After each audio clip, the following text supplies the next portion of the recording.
Neftçi Sabah üzərində layiqli qələbə qazanaraq Avropa kuboklarına vəsiqəni əldə etdi. Yuri Vernidubu təbrik etmək lazımdır. Çünki bu doğrudan da onun uğurudur və yeni Ukraynalı baş məşqçi gələndən sonra Neftçi tamamilə başqa komanda idi və 8-ci yerdən 4-cü yerə qalxaraq layiqli Avropa kuboklarına vəsiqə qazandı. Amma Konferans Liqası otaq deyil ki, sadəcə olaraq onun qapısını açıb içəri girəsən və 5 dəqiqədən sonra qayıdasan. Bu turnirdə iştirak etmək üçün, layiqli oynamaq üçün Neftçiyə yeni futbolçular lazımdır. Güclənmiş heyət lazımdır.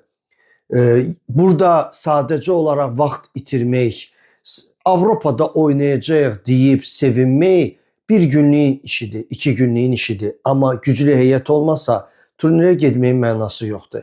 Ona görə diqqətlə fikirləşin və yeni futbolçular alın. Bu sözlərim həmçində Turan Tovuza aiddir.